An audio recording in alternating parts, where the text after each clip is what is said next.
नमस्कार दोस्तों, study with कैडिसल में आपका स्वागत है। मैं हूं कैडी पटेल। आज आपके सामने एक नए टॉपिक के साथ। दोस्तों, आज हम भारत के जो भौतिक स्वरूप पढ़ रहे थे, भौतिक प्रदेश पढ़ रहे थे, उसमें आज थर्ड पढ़ेंगे दक्षिण प्रायद्वीपीय पठार या दक्षिणी पठारी क्षेत्र। दोस्तों, बहुत ही इंपॉर्टेंट है, यहाँ से क्वेश्चन पूछे जाते हैं पठार से संबंधित। तो अपन को ध्यान रखना है कि कौन कौन से पठार कहाँ हैं, उसकी क्या विशेषता है, उनके बारे में जो भी फैक्ट है अपन पढ़ेंगे। और दोस्तों, बहुत ही इम्पोर्टेंट ये वीडियो है और दोस्तों यहाँ से क्वेश्चन आने के चांस 100% है। दोस्तों, इसमें दो पार्ट में पढ़ेंगे अपन इसको। पहले आज पढ़ेंगे पठार के रूप में, फिर अगला जो वीडियो बनाऊंगा मैं उसमें पर्वत श्रृंखलाओं के बारे में, पहाड़ियों के बारे में पढ़ेंगे। आज पठारों के बारे में पढ़ेंगे। दक्षिणी प्रायद्वीपीय पठार है, उनमें जो भी पठार आते हैं उनको आज एक एक को पढ़ेंगे। इसके बाद में जो भी पर्वत श्रृंखलाएँ हैं उनको अगले वीडियो में पढ़ेंगे। तो दोस्तों, अभी तक आपने पिछले वीडियो नहीं देखे हैं तो इनसे पहले ज़रूर 5-7 वीडियो मैंने अपलोड किए हैं, वो ज़रूर देखें, क्योंकि उसके बाद में यह समझ में आसानी से आएगा, क्योंकि क्रम से चलता रहेगा। और आपके अच्छे, यदि आप अपने नोट्स बना रहे हो तो और भी अच्छी बात है, आपके धीरे धीरे जा करके एक अच्छी तरह से मतलब एक लेयर बन जाएगी और आपका इंडिया की जियोग्राफी बहुत ही अच्छी स्ट्रांग बन जाएगी। मैं मेरा प्रयास करूँगा कि आपको बहुत मतलब जो कंपटीशन एग्ज़ाम की तरफ जितना भी आवश्यक है इतना मैं देने का प्रयास करूँगा आपको। आपको इसके अलावा कोई बुक पढ़ने की ज़रूरत नहीं रहेगी, कोई भी नोट्स पढ़ने की ज़रूरत नहीं रहेगी और कहीं कोई यूट्यूब से पढ़ने की ज़रूरत नहीं रहेगी। मैं मेरा प्रयास पूरा करूँगा। आप यदि इसको अच्छा कर दोगे तो आपका कॉन्सेप्ट क्लियर हो जाएगा। तो दोस्तों, स्टार्ट करते हैं कि दक्षिणी प्रायद्वीपीय पठारी क्षेत्र, तो उसमें पहले पढ़ेंगे आज पठार। तो इसमें से आप इसको, मैप को मैं जूम इन कर देता हूँ, आप इसको देख सकते हैं आसानी से कि जो ये दक्षिणी प्रायद्वीपीय पठार है इसका जो आकार है वो एक त्रिभुजाकार है। कहने का मतलब है कि ये एक, इसकी आकृति ये है। अब आप ऊपर से देख सकते हो इधर ये, फिर यहाँ से ये दक्षिण में कन्याकुमारी, इधर पूर्व में मेघालय की पहाड़ियाँ, और ये जो उत्तर में है रायसीना, दिल्ली के अंदर वहाँ तक की जो अरावली का भाग है रायसीना तक, रायसीना की पहाड़ी तक, वहाँ तक ये फैला हुआ है। तो दोस्तों, इसकी आकृति पूछा जाए तो आप कह सकते हैं कि इसकी आकृति त्रिभुजाकार है। ये भी एग्जाम में क्वेश्चन पूछा जाता है कि प्रायद्वीपीय पठार की आकृति कैसी है। अब दोस्तों, इसमें आप देख सकते हैं कि ये इसका है, जो ये है मेवाड़ का पठार, जहाँ से बनास नदी प्रवाहित होती है। उसके बाद में है केंद्रीय उच्च भूमि पठार। दोस्तों, इनके अलग अलग सबके नाम है, इसको विस्तार से पढ़ेंगे, लेकिन एक बार आप मैप में ज़रूर देखें। आपके जो मैप में एक बार इसको बड़े बड़े आप एक का मैप बन जाएगा दिमाग के अंदर, तो फिर आपको पता लगेगा भाई हाँ, बुंदेलखंड का पठार किस साइड में है, बागेलखंड का पठार किधर है, मेवाड़ का पठार किधर है, तो आपको पता चल जाएगा। उसके बाद में अपन को एक एक को विस्तार से पढ़ेंगे, लेकिन अभी एक बार मैप में आप जरूर देखें। केंद्रीय उस भूमि का पठार है वो है ये, फिर इसके बाद में ये यहाँ पर है बुंदेलखंड का पठार, उसके बाद में ये है बागेलखंड का पठार, उसके बाद में ये जो राजमहल की पहाड़ियाँ हैं, ये अरावली की पहाड़ियाँ हैं। और दोस्तों, अरावली की पहाड़ियों का सबसे उत्तर, जो दिल्ली के अंदर रायसीना की पहाड़ियाँ हैं, वहाँ तक इसका विस्तार है। तो ये भी आपको ध्यान रखना है कि इसका उत्तर में विस्तार कहाँ तक है। इसका यदि पूर्व में विस्तार पूछा जाए तो ये जो मेघालय की पहाड़ियाँ हैं, यहाँ तक इसका पूर्व विस्तार है। तो ये भी ध्यान रखना दोस्तों, मेघालय की पहाड़ियाँ जो गारो, खासी, जैंतिया, मिकिर, ये जो यहाँ की पहाड़ियाँ हैं, और दोस्तों ये जो राजमहल की पहाड़ियाँ हैं और ये जो मेघालय की पहाड़ियाँ गारो, खासी, जैंतिया, इनसे जो अलग करते हैं, ये अलग हो, इस गैप को कहते हैं, यहाँ पर एक भ्रंश हो गया है, तो इसको कहते हैं राजमहल गारो गैप या मालदा गैप। तो इसको भी ध्यान रखना है कि इस गैप को क्या नाम दिया हुआ है। तो मालदा गैप ऑप्शन में हो सकता है या राजमहल गारो गैप भी हो सकता है। ये एग्जाम में कई बार पूछा गया है। इसके बाद में आप देख सकते हैं कि ये मालवा का पठार है। उसके बाद में ये जो झारखंड के अंदर छोटा नागपुर का पठार, यहाँ पर इसके दक्षिण में आएंगे तो ये दंडकारण्य पठार। उसके बाद में आप दोस्तों देख सकते हैं यहाँ पर ये जो इसी प्रायद्वीपीय पठार के अंदर एक दक्कन का पठार है जो सबसे बड़ा विस्तृत है, वो ये दक्कन का पठार है। इसे पूरे को दक्कन का पठार कहा जाता है। इसकी आकृति भी त्रिभुजाकार है और इसके अंदर वापस 3 भाग किए हुए हैं। ये देख सकते हैं आप, इसको महाराष्ट्र का पठार कहा गया है क्योंकि महाराष्ट्र के अंदर है। और दोस्तों, इस भाग को आंध्रा का पठार या तेलंगाना का पठार, जो आंध्र तेलंगाना के अंदर पड़ता है, और जो इसके दक्षिण भाग है इसको कर्नाटक का पठार कहा गया है। दोस्तों, इनको अलग अलग भागों में बांटा गया है। तो ये भी एग्जाम में क्वेश्चन पूछा जा सकता है कि जो दक्कन का पठार है उसके दक्षिण भाग को क्या कहा जाता है, तो कर्नाटक का पठार। अब दोस्तों ये आप देख सकते हैं कि इसके जो पश्चिमी भाग है ये है पश्चिमी घाट कहलाता है, और ये है पूर्वी घाट कहलाता है। और ये जो दो आपस में मिलते हैं, यहाँ पर नीलगिरी की पहाड़ियाँ हैं। ये भी कई बार एग्जाम में पूछा गया है कि पश्चिमी घाट और पूर्वी घाट जहाँ मिलन होता है, वो मिल संयुक्त रूप जहाँ पर कौन सी पहाड़ी है, तो वो है नीलगिरी की पहाड़ियों में ये मिलते हैं। ये भी कई बार एग्जाम में पूछा गया, बार बार घुमा करके क्वेश्चन पूछा जा रहा है। इसके बाद में अपन पश्चिमी घाट और पूर्वी घाट को भी विस्तार से पढ़ेंगे। तो दोस्तों धीरे धीरे करके अपन सब पढ़ेंगे। और जो इसका प्रायद्वीपीय पठार का जो दक्षिणतम भाग है वो है अगस्त्यमलाई की चोटी, कन्याकुमारी, तमिलनाडु का। ये आपको ध्यान रखना है, इसका दक्षिण कौन सा है, पूर्वी कौन सा है, उत्तर सिरा कौन सा है, वही किस किस के बीच में है।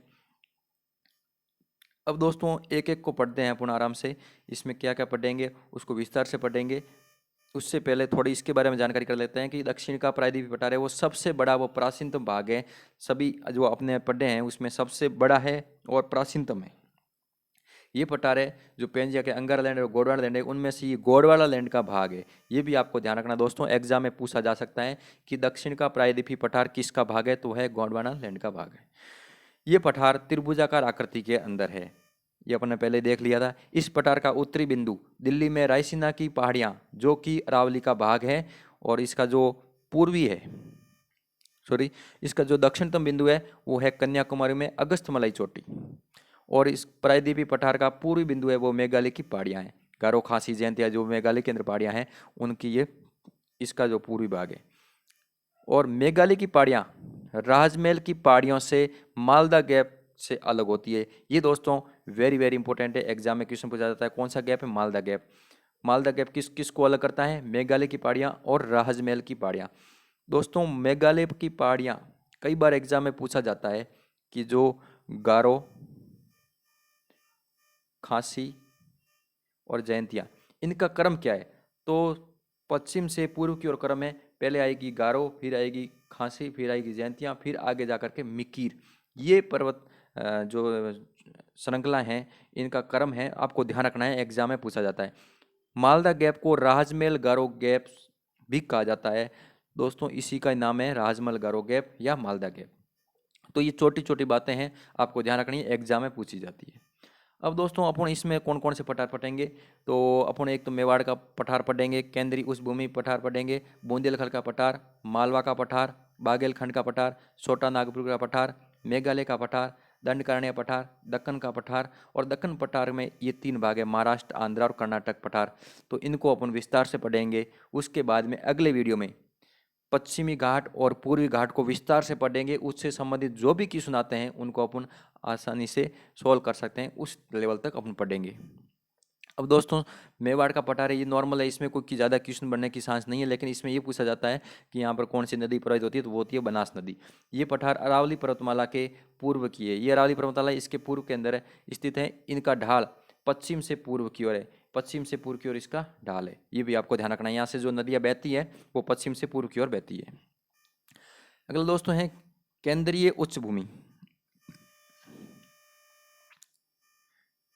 ये मेवाड़ पठार के पूर्व में स्थित है, ये अरावली उसके पूर्व में मेवाड़ पठार, और उसके पूर्व में ये है केंद्रीय उच्च भूमि पठार, ये मेवाड़ के पूर्व में स्थित है। ये चंबल नदी इन पठारों पर बहती है तथा भीड़ों का निर्माण करती है, उत्खात भूमि का निर्माण करती है। इनका ढाल दक्षिण पश्चिम से उत्तर पूर्व की ओर, दक्षिण पश्चिम से उत्तर पूर्व की ओर दोस्तों इसका ढाल है, ये ध्यान रखना है। अगला है दोस्तों बुंदेलखंड का पठार, एमपी के अंदर है दोस्तों, बहुत ही इंपॉर्टेंट है, यहाँ से क्वेश्चन बनने के चांस अधिक रहते हैं। ये पठार केंद्रीय उच्च भूमि के दक्षिण पूर्व के अंदर स्थित है।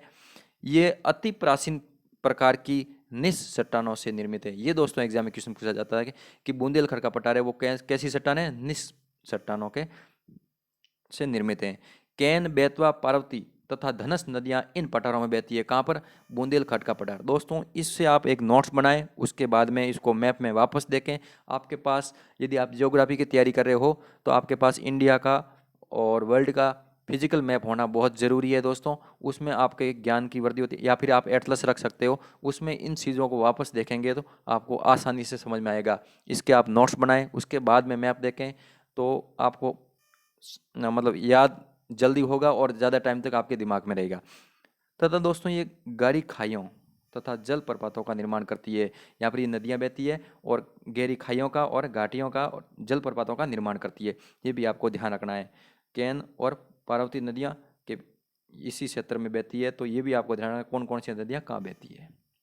अगला दोस्तों है मालवा का पठार। बहुत ही सरल है साहब, इसको आपको ज़्यादा रटने की ज़रूरत नहीं है। हो सके तो इतना आप इसको मैप में देखें और उसके बाद में इसको, जैसे मालवा का पठार कहाँ है उसके हिसाब से आप इसको यदि थोड़ा बहुत भी विस्तार करेंगे तो अपने आप ही आपके बार बार रिवीजन करने से अपने आप ही याद हो जाएंगे।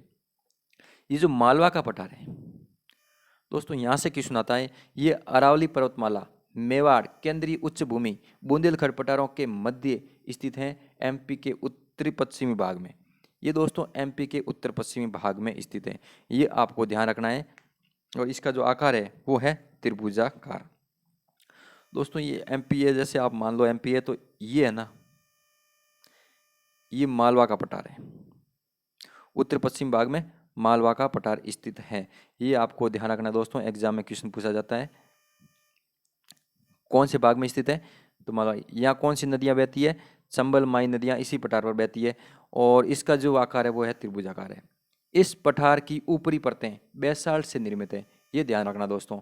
मालवा के पठार की जो परतें हैं वो है बेसाल्ट से निर्मित है, इसीलिए बेसाल्ट से निर्मित है, इसीलिए यहाँ काली मिट्टी पाई जाती है जो अत्यधिक उपजाऊ है। कपासी मिट्टी, काली मिट्टी, कपासी मिट्टी या काली मिट्टी कहा जाता है जो सबसे अधिक उपजाऊ होती है। अगला दोस्तों है कि इसकी जो ऊपरी भाग का ढाल है दक्षिण से उत्तर की ओर है मालवा के पठार का दोस्तों, जिस पर संबल नदी बहती है। दोस्तों आपको पता है कि संबल नदी एमपी जो महू से जानापाओ की पहाड़ियों से निकलती है और ये बहती हुई आगे यमुना में मिल जाती है।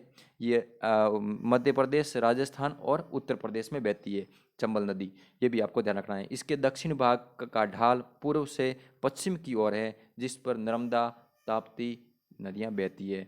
दोस्तों नर्मदा नदी है वो अमरकंटक से निकलती है, मैकाल पर्वत से निकलती है, और जो ताप्ती नदी है वो एमपी के बैतूल जिले से निकलती है, ये भी आपको ध्यान रखना है। दोस्तों वैसे अपन विस्तार से नदियों के बारे में आगे पढ़ेंगे, लेकिन थोड़ी थोड़ी चीज़ें अभी से आप याद करोगे तो आगे आपको ध्यान रखेगा। नर्मदा, अमरकंटक आपको याद रह जाएगा अपने आप ही, तो आसानी रहेगी। उसके बाद में नई नई नदियाँ और आएगी, तो थोड़ा थोड़ा अभी से याद करोगे तभी जा करके नदी वाले चैप्टर में भी आपको आसानी रहेगी। अगला है दोस्तों बाघेल खंड का पठार। ये मुख्यतः मध्य प्रदेश तथा छत्तीसगढ़ में विस्तृत है। ये सोन तथा कैन महानदी प्रवाह तंत्रों को अलग करती है। सोन, कैन, महानदी, इनमें जहाँ यहाँ प्रवाहित होती है नदियाँ यहाँ। इसका निर्माण है जो बलुआ पत्थर, ग्रेनाइट व चूना पत्थर से हुआ है। बागेलखंड का किससे हुआ है, बलुआ पत्थर, ग्रेनाइट, चूना पत्थर। तो ये भी आपको ध्यान रखना है, एग्जाम में यही क्वेश्चन पूछा जाता है बार बार। इन खंडों मतलब अलग अलग पठारों का निर्माण किस से हुआ है, किस प्रकार की मिट्टी पाई जाती है, यहाँ पर यहाँ कौन सी नदियाँ बहती है, यहाँ पर कौन सी मुख्य चोटी है, या इसकी ढलान किधर है, यही घुमा फिरा के क्वेश्चन आते हैं और कोई क्वेश्चन नहीं आता यहाँ से। अगला दोस्तों है छोटा नागपुर का पठार, बहुत ही इंपॉर्टेंट है और एग्जाम में क्वेश्चन इस छोटा नागपुर पठार से पूछा जाता है। ये मुख्यतः झारखंड राज्य में स्थित है और कुछ हिस्सा इसका बिहार में भी है। तो मुख्यतः झारखंड में यदि एक पूछा जाए तो, नहीं तो झारखंड बिहार में फैला हुआ है। ये क्षेत्र भारत का सर्वाधिक खनिज संपन्न क्षेत्र है दोस्तों, यहाँ पर खनिजों का भंडार है, इसलिए भारत का खनिजों का भंडार कहा जाता है छोटा नागपुर पठार को। भारत का रूहर प्रदेश कहा जाता है। यहाँ पर दामोदर नदी बहती है। दामोदर नदी इस पठार को दो बराबर भागों में बांटती है। ध्यान रखना है, दामोदर नदी दो बराबर भागों में कौन से पठार को बांटती है, तो वो है छोटा नागपुर का पठार।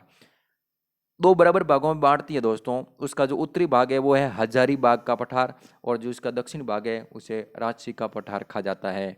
दामोदर नदी घाटी परियोजना, ये भी आपने सुना होगा। तो दामोदर नदी घाटी कोयला के भंडारों के लिए फेमस है, और अन्य नदियाँ यहाँ प्रवाहित होती है जो होती है महानदी, सोन, स्वर्णरेखा, ये नदियाँ यहाँ प्रवाहित होती है। दोस्तों यहाँ इसके बारे में ये और भी कथन पूछे जाते हैं कि कौन सा कथन छोटा नागपुर के पठार में के संबंध में गलत है या सही है, या कौन कौन से सही है या कौन कौन से गलत हैं, उसमें ये आपके फैक्ट जरूर आपके काम आएंगे। यहाँ पर के भाई दामोदर नदी इसको दो भागों में बांटती है, या फिर इसमें विभिन्न ऊंचाइयों के पठारों का क्रम मिलता है, बिल्कुल सही बात है। यहाँ पर विभिन्न अलग अलग ऊंचाइयों के क्रम के पठार मिलते हैं। इसमें ढाल तीव्र स्कार्पों के रूप में मिलती है, वेरी वेरी इंपॉर्टेंट है दोस्तों। इसमें जो ढाल है, इसकी जो ढाल है वो तीव्र स्कार्पों के रूप में है। ये एग्जाम में भी क्वेश्चन पूछा गया है। अतः ये एक अग्र गंभीर है दोस्तों। यहाँ इसके बारे में क्वेश्चन पूछा गया था कि छोटा नागपुर का पठार है, तो उसके ऑप्शन में दिए हुए थे, अलग अलग ऑप्शन दिए थे, उसमें एक ये था कि एक अग्र गंभीर, तो इसका सही आंसर क्या होगा, अग्र गंभीर है। छोटा नागपुर का पठार अग्र गंभीर है, ये भी आपको ध्यान रखना है। उसके बाद में आगे बढ़ेंगे अपन मेघालय का पठार। मेघालय के पठार को कार्बी एंगलोंग पठार भी कहा जाता है, या उत्तर कचरा पहाड़ी भी कहा जाता है, या शिलोंग का पठार भी कहा जाता है। ये भ्रंशन के कारण प्रायद्वीपीय भाग से मालदा गारो गैप द्वारा अलग होता है। दोस्तों पहले अपन ने पढ़ा था कि राजमहल की पहाड़ियाँ और मेघालय की पहाड़ियों को अलग करने वाला गैप कौन सा है, तो वो है गारो गैप, या मालदा गारो गैप, या राजमहल गारो गैप। ये भी आपको ध्यान रखना है, बहुत ही इंपॉर्टेंट है, बार बार यहीं से क्वेश्चन यही पूछा जाता है। या फिर इन पर्वत श्रृंखलाओं का क्रम पूछा जाता है कि कौन सी श्रृंखलाएं उत्तर में है, कौन सी नहीं, सॉरी पश्चिम में, पूर्व में, इसका क्रम क्या है, तो ये भी आपको ध्यान रखना है। गारो, खासी, जयंतिया, मिकिर, तो ये आपको ध्यान रखना है। और दोस्तों ये क्षेत्र कोयले तथा यूरेनियम के लिए फेमस है, कौन सा, मेघालय के पठारवाड़ा। यहाँ पर गारो, खासी, जयंतिया व मिकिर पहाड़ियाँ पाई जाती है। दोस्तों इसी का क्रम है, ये पश्चिम से पूर्व की ओर ये क्रम है इसका, और ये आपको ध्यान रखना है, इसी क्रम में आपको याद रखना है। ये पश्चिम में गारो, उसके पूर्व में खासी, उसके पूर्व में जयंती, और उसके पूर्व में मिकिर पहाड़ियाँ स्थित हैं। खासी पहाड़ियों में माशिनराम तथा सेरापुंजी स्थित है। ये खासी पहाड़ी है, और इसके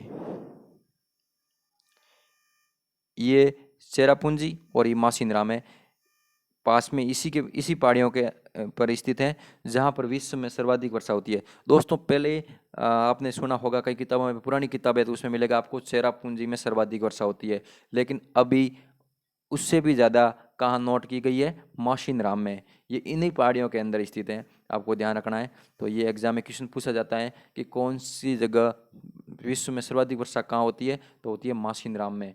पहले चेरापूंजी ऑप्शन में सही होता था, लेकिन आजकल माशिनराम ऑप्शन में आने लग गया, तो वो सही है। यदि माशिनराम ऑप्शन में नहीं है तो आप चेरापूंजी को भी सही करते हैं। ऐसा नहीं है कि चेरापूंजी में बारिश नहीं होती है, लेकिन चेरापूंजी से भी ज़्यादा वहाँ होने लगी है, इसलिए माशिनराम में अभी पहले पता नहीं लगा था, अभी इसका माप तोल किया तब पता चला है, तो यहाँ पर अधिक वर्षा पाई जाएगी। अगला दोस्तों दंडकारण्य पठार। ये मुख्यतः दक्षिणी छत्तीसगढ़ तथा पश्चिमी उड़ीसा में स्थित हैं। ये क्षेत्र बॉक्साइट के भंडारों के लिए प्रसिद्ध है। दंडकारण्य का पठार है जो छत्तीसगढ़ और उड़ीसा में, और ये किसके लिए, बॉक्साइट के लिए। यही दोस्तों पूछा जाता है एग्जाम में, कौन से खनिज के लिए कौन सा पठार फेमस है। महानदी का उद्गम इसी पठारों से होता है, दंडकारण्य के पठारों से। दक्षिणी छत्तीसगढ़ में इसे बस्तर का पठार भी कहा जाता है। बस्तर का पठार को या दंडकारण्य का पठार को एक ही बात है, लेकिन दक्षिणी छत्तीसगढ़ में इसे बस्तर का पठार कहा जाता है। अगला दोस्तों है, बहुत ही इंपॉर्टेंट है, दक्कन ट्रैप या दक्कन का पठार। इसका जो आकार है वो है त्रिभुजाकार है। ये लगभग संपूर्ण प्रायद्वीपीय भारत में सबसे विस्तृत है, सबसे बड़ा है, और संपूर्ण जो प्रायद्वीपीय भारत है उसके अंदर ये यहाँ ऐसे विस्तृत है, तो लगभग ये अधिक जगह विस्तृत है, तो लगभग माना जाता है कि संपूर्ण प्रायद्वीपीय भारत में ही विस्तृत है, क्योंकि इसके अंदर ये विस्तृत है, और इसका आकार त्रिभुजाकार है। इस पठार पर भी बेसाल्ट मतलब यानी लावा की परतें पाई जाती है, इसलिए यहाँ काली मिट्टी पाई जाती है। ये संपूर्ण क्षेत्र कपास की खेती के लिए प्रसिद्ध है। इसे काली मिट्टी को रेगुर मिट्टी भी कहा जाता है, या कपासी मिट्टी भी कहा जाता है। ये स्वत जुतने वाली मिट्टी भी कहते हैं इसे। ये मुख्यतः महाराष्ट्र, कर्नाटक, तेलंगाना, आंध्र प्रदेश में विस्तृत हैं। इसका कुछ भाग गुजरात में भी विस्तृत है। इसको 3 भागों में बांटा गया है। तो वो 3 भाग कौन कौन से हैं? पहला है महाराष्ट्र का पठार। ये कृष्णा तथा गोदावरी नदियों इसी पठार पर बहती है। महाराष्ट्र के पठार पर कौन सी नदियाँ बहती है? कृष्णा और गोदावरी, ये आपको ध्यान रखना है। और उसके बाद में आंध्रा का पठार, इस पर कृष्णा, गोदावरी तथा पेन्नूर नदियां बहती है। कृष्णा नदी इस पठार को 2 भागों में बांटती है। कृष्णा नदी आंध्रा के पठार को कितने भागों में बांटती है? 2 भागों में बांटती है। उत्तरी भाग तेलंगाना का पठार कहलाता है और दक्षिणी भाग है वो है रायलासीमा पठार कहलाता है। तेलंगाना का पठार गोदावरी इसे 2 भागों में विभाजित करती है, ये भी आपको ध्यान रखना है। तो दोस्तों इसके बाद में अपन तीसरा जो इसी का भाग है वो है कर्नाटका का पठार। कर्नाटका का पठार है, यहाँ पर धारवाड़ कर्म की चट्टानें पाई जाती है। धारवाड़ कर्म की चट्टानें कहाँ? कर्नाटक के अंदर। तो दोस्तों यहाँ पर कोलार व हट्टी ये स्थान है। कोलार व हट्टी सोने की खानों के लिए फेमस है। तो सोने की खाने कौन सी है? कोलार वो हट्टी किसकी खाने हैं? सोने की खाने। ये एग्जाम में क्वेश्चन पूछा जाता है। इसे बेंगलोर पठार भी कहा जाता है। कावेरी नदी इस पठार पर बहती है। मैसूर का पठार इसी का भाग है। यहाँ से पेन्नार नदी का उद्गम होता है। और इसके बाद में दोस्तों इसका जो कुछ भाग गुजरात के अंदर है, काठियावाड़ का पठार। दक्कन के पठार का गुजरात का काठियावाड़ क्षेत्र में प्रायद्वीप का विस्तार है, उसे काठियावाड़ का पठार कहा जाता है। ये भी आपको ध्यान रखना है। तो दोस्तों आज की वीडियो में इतनी ही चर्चा करेंगे, ज़्यादा वीडियो लंबा नहीं करेंगे क्योंकि बूंद बूंद से गड़ा पड़ता है। ज़्यादा टाइम नहीं मिलने के कारण वीडियो लगातार नहीं बना पा रहा हूँ, लेकिन फिर भी मैं प्रयास करता हूँ कि धीरे धीरे आपकी मैं ये जियोग्राफी पूरी करूँगा और अन्य सब्जेक्ट भी डालने का प्रयास करूँगा। दोस्तों आप जुड़े रहें और यदि आपको अच्छा लगा हो तो लाइक ज़रूर कर दें, कमेंट के माध्यम से ज़रूर बताएं कैसा लगा और कौन से सब्जेक्ट के आपको वीडियो, कौन से सब्जेक्ट का मैटर आपको चाहिए उसके बारे में मुझे बता सकते हैं। मैं आपका प्रयास करूंगा कि आपको तक पहुंचाने का, कि जो आपकी इच्छा हो और जो आपको आवश्यकता हो उसको मैं लाने का। और दोस्तों आपको यदि अच्छा लगा हो तो लाइक शेयर कर देना, अपने कम से कम 3 दोस्तों को ज़रूर शेयर करना। और फिर मिलते हैं अगले वीडियो में। धन्यवाद दोस्तों, जब तक।